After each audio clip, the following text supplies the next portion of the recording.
You'll be relieved to hear, if you don't like using the internet or building websites and horrible jobs like that, that you can use offline techniques to build your author platform. And indeed, many people, this will suit them even better. So I've talked to a lot of authors on my Self-Publishing Journeys podcast who sell a lot of books in schools directly to children and parents.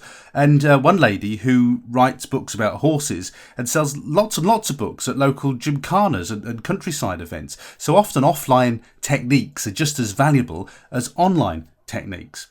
So let's take a look at some of those offline techniques, and you may find some here that actually would work very well for you.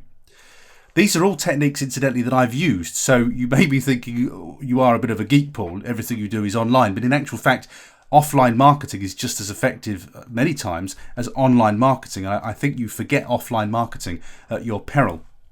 So let's take a look at what's been going on here. This was actually a little bit of a mistake on my part. The principle was correct, but the way I executed it was not. This was a big pull-up screen, and I ordered that. It's very nice. It's really nicely done. I ordered it not looking at the small print, and it turned out that it was about 6 foot long. It barely fitted inside the car. I had to put it at different angles to get it inside the car, and it weighed a ton. I hadn't looked at the small print and just assumed that it would fold up in some way, but it didn't. It was incredibly well made.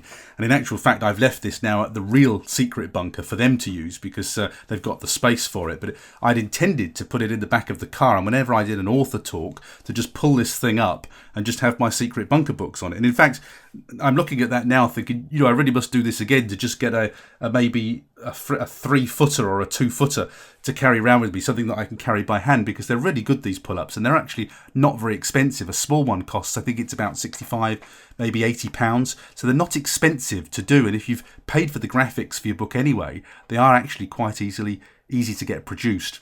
So it was a great idea, and I actually have used it for photography. But that was too big. I was careless when I ordered it. But I really would recommend those pull-ups. They're very nice if you're doing author talks. And if you get the proper size, and you make sure you get the proper size like I didn't, you can actually carry a couple of those when you're doing author talks. You can have one either side of you if you want to. They just make you look more professional, more branded. They can make you look bigger than you really are. The next thing that I also got done were posters. Now, because of the Secret Bunker books, it's based on a real-life Secret Bunker. This is actually a really good marketing tool for me, because the Real Life Secret Bunker have a shop, they have a gift shop, and they keep buying the books off CreateSpace and selling them in the gift shop. And they've got these posters all round the Real Life Secret Bunker promoting my book, which is fabulous. It works really well for me. Now, I haven't got my books into bookstores, but you can see that if you were in bookstores, having some of those posters would be great. If you were doing author talks, or if you are doing author talks of any kind in libraries, anything like that, to WIs or groups such as the WI, then these posters are really great to have around if you're selling copies directly to your readers. Again, they didn't cost me very much. I can't remember what the price was, but I think I got about 50 or 100 done. It certainly wasn't more than £100, and they've served me extremely well. When you do make posters, when you do make backdrops, make sure you really sweat them. So make sure you've got your web address on there, your YouTube channels. Make it as easy as possible for people to find you in other ways if you make these offline promotional tools. So you'll see with the bookmarks that I created here, I've got a QR code here, and I'm promoting all of my social media channels, as well as obviously bigging up the books. So what you're seeing here with the bookmarks is both sides of a bookmark. Use both sides of the bookmark to really use the real estate that you've got.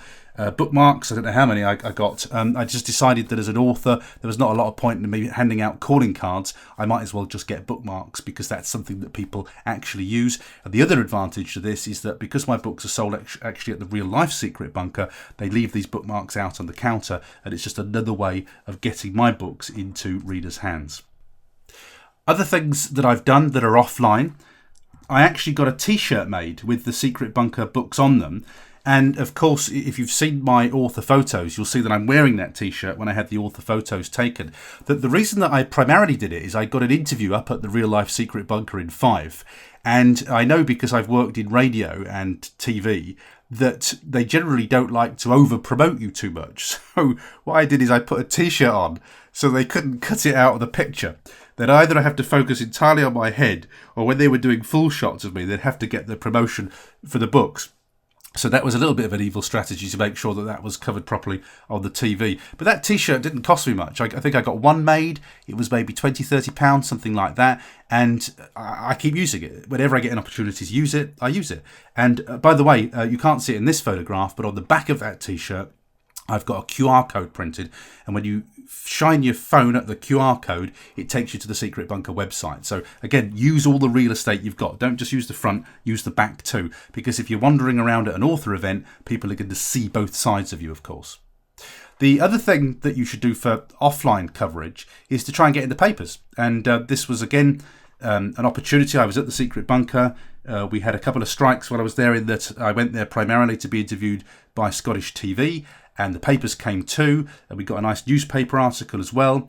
And then when you get a newspaper article, make sure you get a copy of the paper, put it on a press clippings page on your website, share it on social media, use all of these things.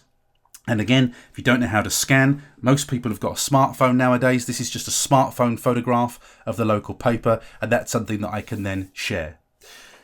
The other thing that I do when I'm sending out books to people who have requested freebies, or they've been part of a competition that I've run, is I always put the book covers on the stickers so that everything arrives nicely branded.